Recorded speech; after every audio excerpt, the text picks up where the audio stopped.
This is The Discourse with Dr. Ken.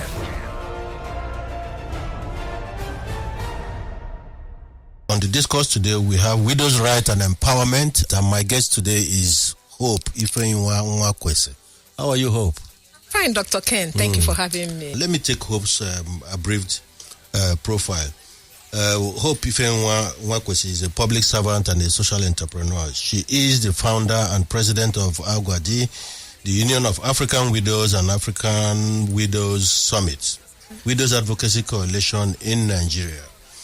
Hope Nwakesi is the convener, Widows Day Charity Work, the Widows Summit, the Widows Protection Bill. She is an author and presenter, A Widow's Window. The Widow's Window, a message to the youth. And in fact, are you doing your PhD now? Yes, I am. Okay, she's a PhD student on educational administration and management. Hope Nwakesi is a widow survivor, and she is a social advocate of widows' agenda, social change, women and girls empowerment, policy reform for widows' inclusion. So what a wonderful topic we have today. Exactly. You ready? I am. I have been ready since. In case if you don't know, I was a widow 30 years ago. 30 years ago? Exactly. Wow. And so I'm going to take you for that one you said, that the topic is more of the elderly. It's no longer the message. It's no longer. It's no longer the So which makes it a bigger predicament, isn't it? This is The Discourse with Dr. Ken. Hope, widowhood is a prevalent and complex situation. And this complex situation we find across Africa, affecting millions of women who find themselves in vulnerable and marginalized situations after losing their spouses. So, who is a widow, really? Well, I'm interested. I'm glad you started this discussion because, it's part of the discussion and the advocacy I'm driving at, because the definition of a widow is changing. Yes. Because from what I knew and from what we all know, a widow is a woman that the husband is dead. Okay. But funny enough, the definition is gradually changing. I happen to be in New York in this day, Women's Day, 8th of March. Okay. And I was in one of the gathering of some women and the discussion, and the only discussion that they were talking in terms of widow is who is a widow. Because the narrative is changing in the global space. Okay. And that's one of the things that, we had an African Widows Summit on the 20th of June. And one of the resolutions we have put up and we want to take to the African Union is let the African people define and have a definition and seal it who is a widow. Because the narrative is changing seriously, that a widow includes a separated woman, a divorced woman, really? a woman. It is a big discussion on the global space and it's gaining ground. And is one of the things I think that, I was fortunate to be in that space in March 8th. And I felt, because I missed 30-something people that were making this discussion. I happen to be the only one that is a widow in that space. And you find out that, like when I stood up and said to them, there must be something so viable in this space that instead of addressing the problem that is prevalent in this space, we are now trying to expand the problem by including other things. So a widow, to me, to African, to definition we all know, is a woman that the husband is dead and buried. Yes. Except now it's been expanded. It's been in the global space. The definition. Exactly. This expansion you talk about takes me to a story I'm going to tell you. There is this, and it has to do with the economic hardship we're experiencing today. So there was a church service, and some organization had donated bags of rice to the church, and those bags of rice, about 50 of them were designated for widows. So the pastor, announced to the church to say, please don't be shy. If you're a widow, come forward and take a bag of rice. So after the first announcement, the woman sitting next to her husband tried to stand up, and the man clamped her down. After 5 minutes, the pastor announced again, if you're a widow, please step forward and take a bag of rice. And the woman tried to go again. The husband clapped her down. At the third attempt, the woman shoved the hand aside and went and picked her bag of rice, irrespective of the fact that the husband was sitting right next to her. So as far as she's concerned, she's a widow. So that includes the definition you just gave. Well, even though the man is alive, but as far as she's concerned, this man is a widow. Why she's a widow. Why I'm laughing is that this has been an old story, even in our place. Mama Chiomana stood up, or say Ankai de Ondo. That is this one that you're living on is alive. Yeah. But the truth is this, without undermining anybody's shortcoming, challenges, and life is full of challenges and everything. But it is very important that we do not change narrative. Okay. It is very important that we do not get distracted on the discussion. The discussion, if you say is a widow, it is a widow, and is a widow. A widow we know is somebody that the husband is dead and buried. Okay. So if we are talking about women that are having challenges and there are billions of them, the same thing with men. So the truth is this: except we are going to leave our door wide open and let the narrative change like that. But I think that it is time for the African people to, have a definition of who is a widow so that they can know the challenge, the things to do it. And having said that, the reality is that, when these things comes up, I see it as a distraction. I think it's something that want to divert the issue.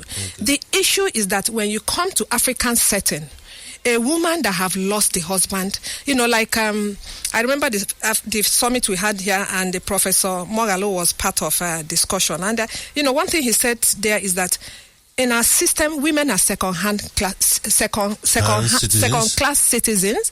Being widow, she becomes a third class. And that's a practical reality. This is The Discourse with Dr. Ken. In African countries where widows are known to have no peace, Angola, Botswana, Republic of Congo, DR Congo, Ivory Coast, Lesotho, Malawi, Namibia, Nigeria, Senegal, Swaziland, Zambia, Zimbabwe. Are you surprised that Nigeria is mentioned? I'm in Nigeria. I'm in Nigeria. Why should I be surprised? I mean, just last week, or last 2 weeks, we heard about the woman that was thrown away from her house, that in Imo State, that the governor has to intervene. 2 years ago, the same state, we had the same issue, that so I'm not surprised. Maybe I would have been another rich woman, an African woman when they were counting, because I had opportunity when I recovered. Yes. To have a lot of businesses, out of 10, you get one, and that one could have done. But you realized I could not reach money. Why? I could not reach money. I get to the bank. I remember one. I have gotten almost to the end. It was an LPO. It was a job order to execute it. And we went to the final person, the personal board on the board, and a discussion came up, and it became that I'm a widow. You could feel the eyes go down. The atmosphere changed. The atmosphere, that's the word. The atmosphere changed. And I tell you, as soon as I left there, I went back, I kept going. The thing that was going beautiful began to go haywire. And at the discussion, I'm saying, how possible, what are the financial inclusion? I am not an economic expert, but if I can think it, I know it's doable. Is it so difficult to have a structural financial loan that these women can leverage on, knowing that we don't have access to land, that is going to be a collateral for the bank, knowing that, we're not 90%, let me not use 90, 80% of this population are SME women. Selling gari, rice. The issue in COVID was an eye-opener, because they go to the market and sell this and get change and buy okra and make daily life. So, and how do you structure in our communities access to loan that this woman can walk in and take 50,000 to buy a bag of rice? The bag of rice is no longer. Buy whatever that small market she's selling. Remember that as something I have experienced. Yeah. From that money, you're going to be taking care of your children, doing things. So saving that money back in a bulk is very difficult. So, but if we give her access to that bank with 0.0000, because I'm one of the person that doesn't believe in charity. But I don't believe in charity. Don't give it to me free. Okay. Widowhood is not a charity case. They are not. They didn't lose their hands and leg. Even people that lose their hand and leg are doing wonderful things. Mm-hmm. But they can go in, take this money as they are selling. They are putting back. So even at the end of it, they have paid back. They can take another one. So it protects the woman even from all this definition that we kept ourselves. Because one of the things I realized is that it's like the system, the Africa and us have stand in that cultural widowhood practices with land rights and everything, and we're sitting down there as if it is the. I can tell you for sure that if these widows have access to small financial, and continue to do their trading and raise their kids. If those things that we would have been better off for it. The economy would have been better. Exactly, the economy will be better and their life will be better. And those things that we are looking at will level out itself. Significantly, in most countries in Africa, women do not inherit land. And I hear you say that. Where did this start? And why is it so? Because land is the major means of production. So when you take that away, what do you want this woman who is a widow now? Where do you want her to go from there? Well, it's one of the things I keep saying is this. Culture is a way of life. And because we're in a patriarchal society, it's something that must have started. I honestly cannot answer where it started, but it's something that we came out to meet. But the truth is this. It is a longer process. Because like I said, UKJ versus UKJ took 31 years for it to come. How many widows? Do you know how many widows I know that are in case with their brother-in-laws? And in-laws about light? I know a lot of them. How many of them can be as rich as the wife of that woman that took it 31 years in order to get it? But I can assure you, it has got it, is in the paper. It's in paper. How many if it took me only 4 years ago to know about this, how many people in the village knows it? One. Secondly, how do you start implementing it? But what I keep saying now, and that is the new, like one of our reporter put, and he just put the right word. He said that the African Widows Summit has set a new benchmark. And the new benchmark we have set is why the policy.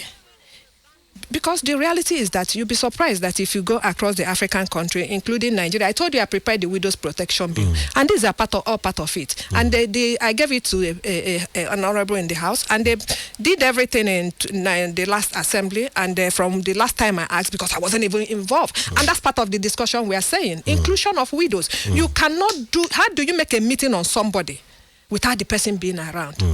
So why we are addressing that land and everything, there's a core thing that I keep saying: make political inclusion and allocation. What is so difficult in having a private-public partnership with healthcare, where widows can take their children for the basic primary healthcare. What is because if you go to the Western economy, you will still read that their widows pass through their stage, but they have safety net. Let me say it and say it loud. Dear woman, I respect your space. I respect you, but don't ever compare a living person with a dead person. Because a living person is, if he doesn't revive today, he can revive tomorrow. And even if he doesn't revive tomorrow, there's a need he's going to supply tomorrow. And among things, if you want to know what it is, if you're there and feeling so, go and ask the children of whatever widows. That kind of condition I consider a temporary setback, because the man, the downfall of a man is not the end of his life, isn't it? Like you say. But talking about culture, is it pervasive across all cultures in Nigeria, or do we have areas in Nigeria where we have more difficulties with widows in terms of culture? The truth is that I think, based on the things the widows have handled and everything, it cuts across various space, east, west. I think a little where you can have a little bit of confusion is in the north, because I say confusion because their religion has certain things. I think their religion defines what the woman takes and what, and I think they kind of it's a bit defined there. It's a bit defined, and they kind of because of their religion, they kind of stick to it and so on and so forth. But that doesn't mean they have their own issue, different. But do we have cultures in Nigeria where the widow is experiencing excruciation of these vicissitudes we've outlined so far? Cultures that are more aggressive to women? Well, the reality in 2019, I did I did research. Yes, it wasn't even just a research. 2019, somebody called me, one, and they told me about one widow and told me her story. I didn't believe it because I thought it was. I thought it was in the olden days. Okay. Even me, I thought it was in the olden days. Because, my husband died 30 years ago. And I can tell you that based on experience of my own traditional widowhood, right, it is a culture that most of us met. Okay. That they can't define it, but they are just practicing it. And so many people. And the one problem I realized there, using from my own personal experience, it's not about culture, it's about individual.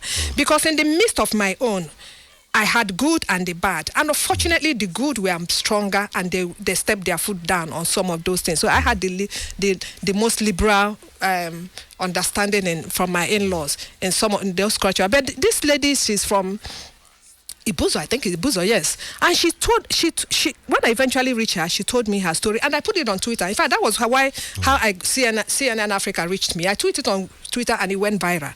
And you know the funny thing, and that's what I keep saying: people will hide under pretense or ignorance. Somebody from this Twitter space reached out to me and started threatening me that do I know so person is from their country, from their state, that I'm making ridicule of their state, and he's the secretary of this. I have a population of widows that are under 25. Under 25? I am telling you. That's 21. Incredible to hear. I say widows are omitted. Omitted. They're never considered. And when they make this allocation and they say in women, because of the cultural presentation of widows, there is possibility. Let me tell you what happens. But when provisions are made, Hope, they are made for men and then for women. Are you saying that within the women category, widows should be segmented? No, that's not. Don't use the word segmented. Within the widows, like one women category. Women category. Yeah. One of the things we said is that UN women. That's part of the thing. Provide a widow's desk. The reality is that in terms of women population, this population is small. It's large. It is. It's huge. Provide a widow's desk to be occupied by a widow.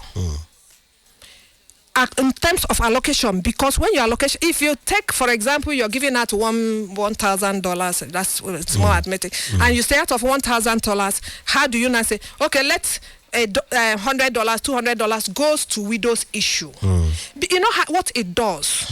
It begins to go directly. Let me give you an example. During the COVID-19 and palliative, I remember I reached out to humanitarian and I kept writing, and they told me that was how we began the widows, the Nigerian widows database. That's how we started it. And they said that widows are among the poor. And because I have a radio space, I have an online listing, and I did a research to ask how many out of the almost 15,000 that is in my group, not one person said that he collected palliative.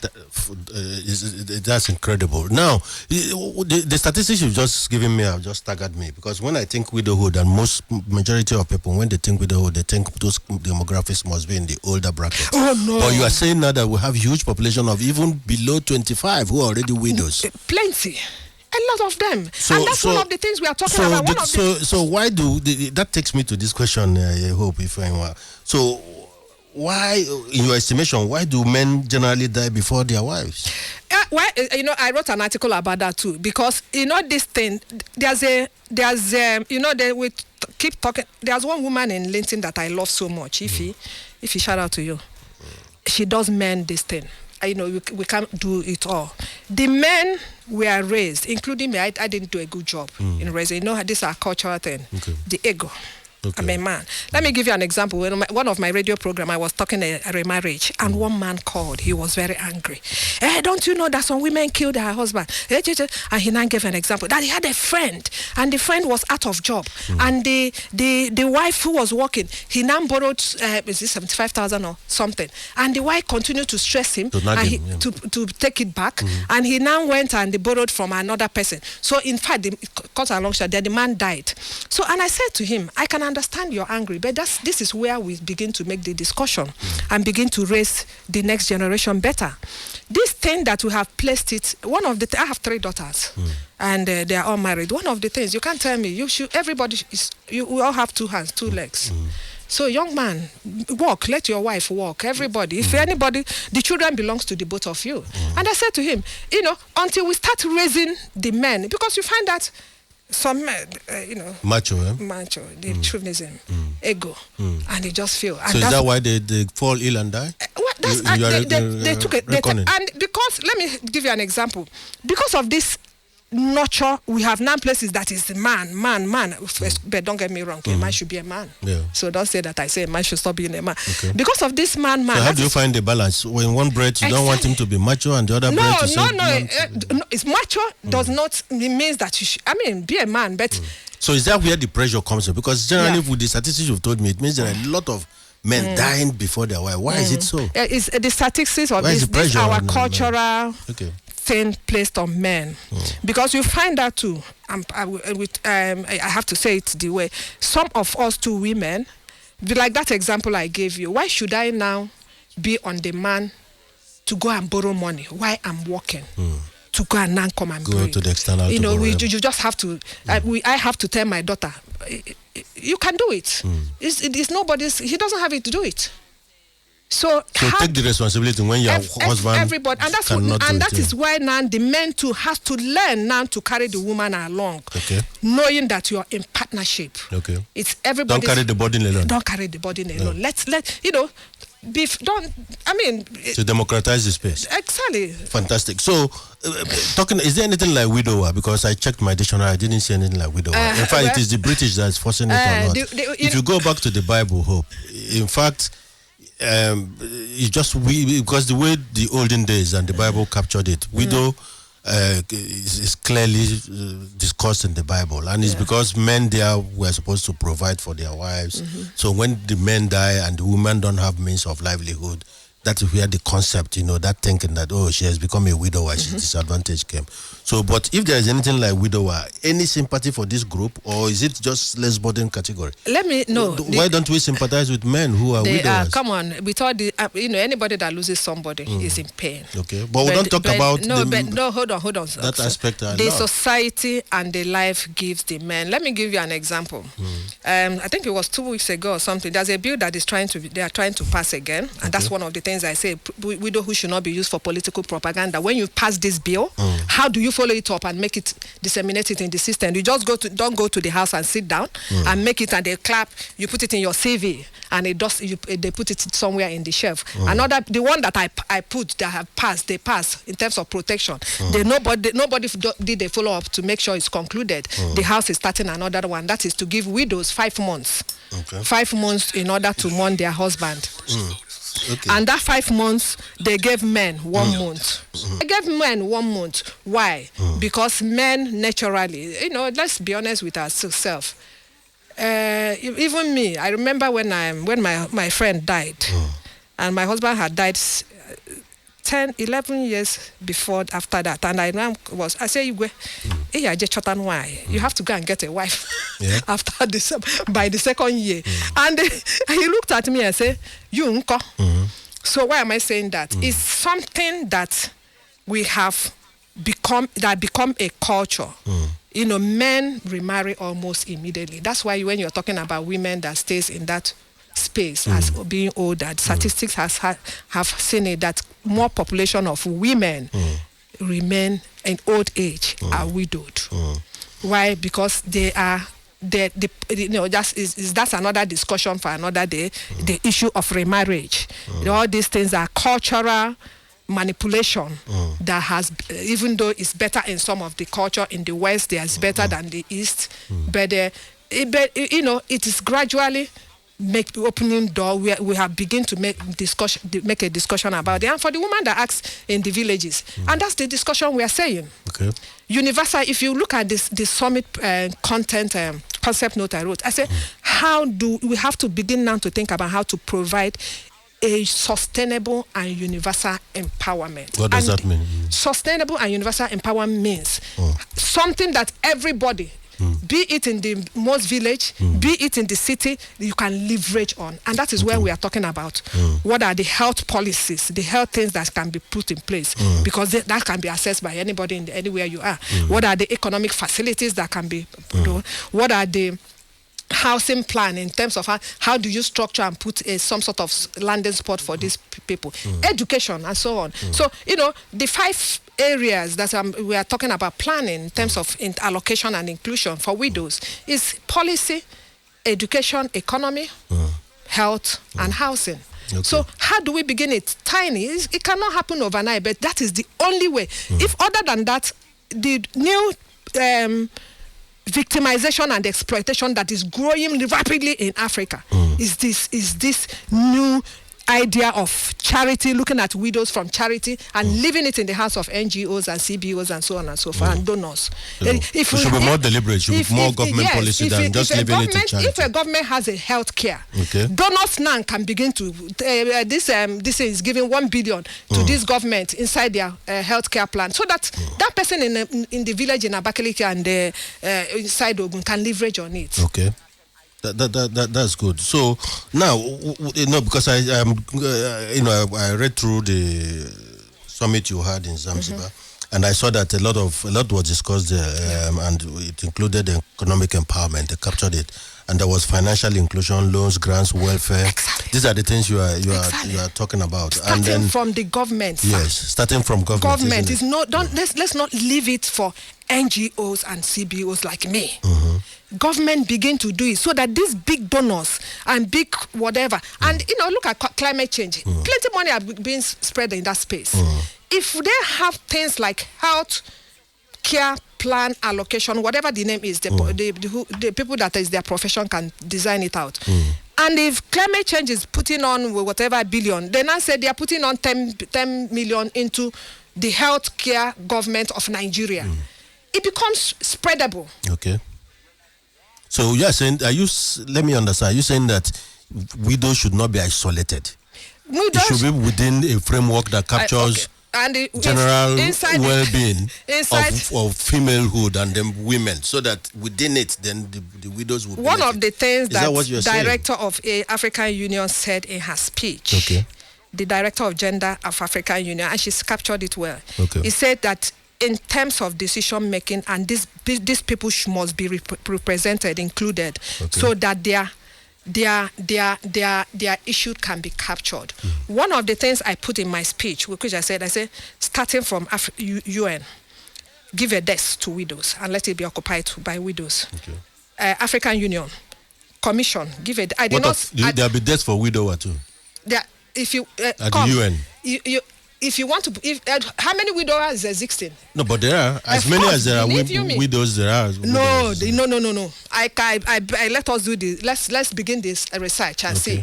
The truth is this. Why is the number diminished in that sector? Is it because they remarry? Men remarry. So do you encourage widows to remarry almost immediately? It is a discussion that I have no apology. Don't do. If I know back then what I know now, you would have remarried. But people ask. I had suitors.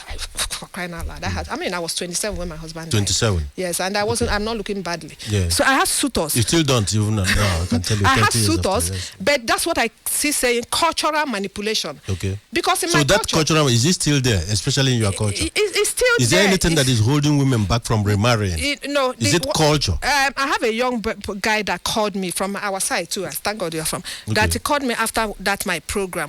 He now called me outside. He said, "Thank you. I like what you're doing." He now gave me a story. He said that in the street of this Lagos, he met a young woman of 26 years old, and they started talking. I think she says she works in a very pretty woman, and they started talking. So when 3 months into the talking, the discussion became, and the woman said to her that I'm widowed, I have 18 months girl, and he backed out. Really? Yeah, and I asked him, why did you back her?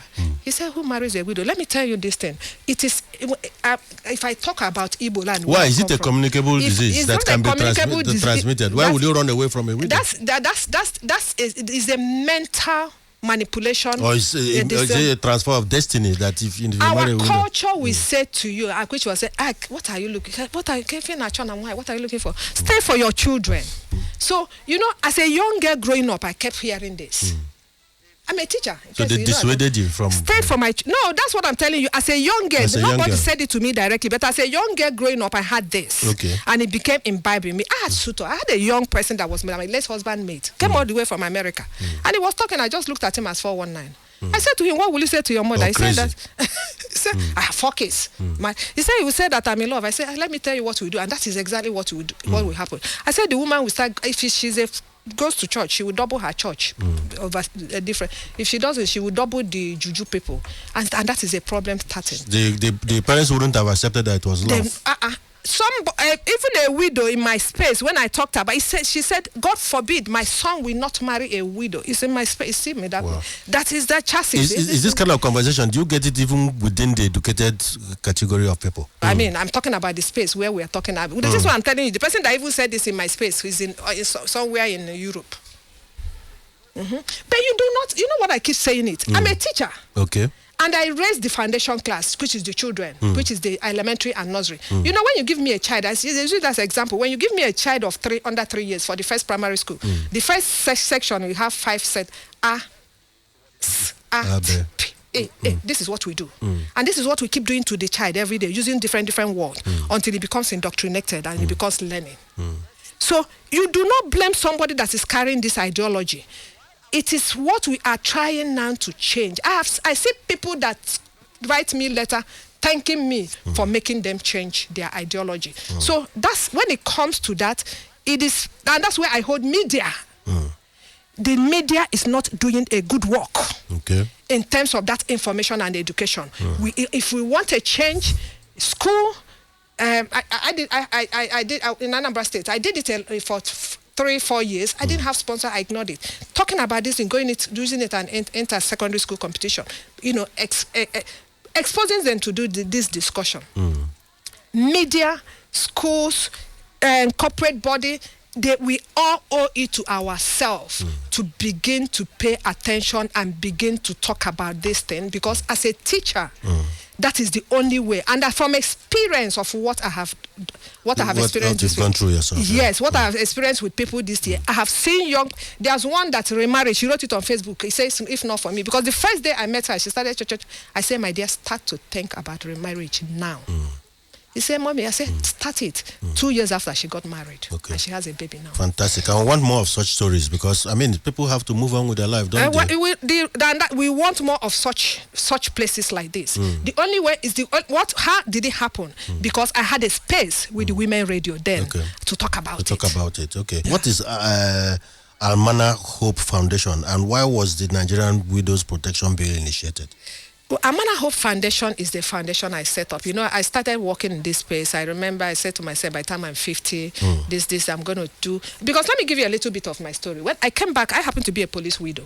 I came back from burial after 1 month. I was kicked out of the house. Which house? The police barracks. They took you out after 1 week? After I came back from burial. But by the time I came back 6 weeks, 2 months after, they have located. Is it by the authorities or an individual just took that action? Is it by the authorities? I can't answer that question, because that's the person we keep speaking. What are the policies? Practical policies and how well is it implemented and how well is it known? And people that deviate from it, how are they punished? Then 3 months into the space, I walk into my space of work. I saw my suspension letter pasted on the notice board. What were they suspending you for being a widow? I do not know. You know, and that the discussion, you know why I'm saying this? So by the time I went from the wars and came out, I said, I'm going to use my career, which is teaching, to talk about this, and and that's how I formed the Amana Hope Foundation. And from Amana Hope Foundation, my mission was, because people will say, how many widows do you have? I said, what am I collecting widows for? I don't have. The point is, what are the government doing in terms of actions, intervention? These are population, these are human of your country, for them to leverage on. And that's how the Amana Hope and the African Widows Summit, like I said to you, I said, when we realize that is the same thing, and who will tell the story than the owner of the story? I got up a group of people. I said, let's begin to now call upon the African leaders. And fortunately, we went to the president of Zanzibar, and he welcomed us with open heart. He initiated. I heard he was very successful. I give so last question, Hope. What is your last word on land and property acquisition and retention by widows? Well, let me say because I see that's where the nerve center is. Because if you deny somebody land or access to land, just like you said, this land can be collateralized. And from there you can free up finance, isn't it, or access finance. If you deny category of people that, you have denied them some big foundation. Dr. Ken, yes. You don't have to answer this question. Where there's a lot of, if you hit your Google now, you see a lot of land rights, land right discussion and so on and this one. I will still say to say it and say it loud. There is need. The only thing that we begin to address the issue of widowhood starting from Nigeria and Africa is for government to provide leadership. And providing leadership means inclusion of widows. Let widows begin to come to the table to discussion, and so that you can capture their problem. Because you are thinking that land is the only problem I have. No, this is land. It's a big one. I know, yeah. It's a big one, but I can tell you, it is. The best way to deal with this thing is to start with the small one, and this none of them is small. But starting with that is starting with the one that will give me access to self-improvement, and that is how economic provision, health provision, so that I can sit down in my very space. I don't have to have that big land space you're screwing. In my very space where I'm recovering and taking care of my children, who is going to grow to now come back to that land. I can sit down and give them a good life. Fantastic. For them to live and come back and collect that land. If you talk about land and everything in the village, if anybody was sitting on my husband's land, which nobody was, but I can tell you, most of those widows that they were sitting, by the time they raise their kids and they grow, they go back to take their father's property. So how do we provide? That doesn't mean that should be neglected. No. The policy should be there, and if they are there, there's need for education. What are the Ministry of Women Affairs doing? When I was growing up, there's some things I witnessed in the village, mass literacy campaign. That time they were come and doing some training. If we have to use that method, it's time. Okay, so I'll make sure that the Minister for Women Affairs gets your message. I can promise you that. The federal minister. Yes. I'm sure. I sent a lot of letters to her. Okay, that's fantastic. I'll remind her that she please read that letter. What you do now, tell her to please read my letter. Okay, yes. Because it is becoming an embarrassment to me that I'm leading something in an African space, and Nigeria is not being. Yes, I'll do that. I'll do that for you. I promise. This is The Discourse with Dr. Ken. What is your proverb for the week? What does that mean? It's like after the, it's basically what I'm doing now. Okay. It kind of suits what I'm doing now. It's a journey that I have gone through. I went through the worst, and I have counted it. Okay. Now I'm trying to go through the better, hoping that Abasosa mile is like whatever you do at the end of it. The end will justify the means. It's not the end that you will justify. The end will justify the means. The end will justify the. Is that what it means? No, it doesn't. It will but you are hoping that it justifies the means. Whatever it is you do, it's like it's a double. Okay, the end tells the means. Exactly. Explains the means. At the end of the day, it's like it's synonymous to what you sow, you reap. Okay, what you sow, you reap. Okay. So, what's your music for the week, Ifeyinwa? I've got friends. Yes. Listeners, that's the topic for today: widowhood, widows' rights and empowerment. Next week we'll come back to you with the discourse with Dr. Ken. Thank you very much, and have a fantastic week ahead of you. And that's it on The Discourse with Dr. Ken.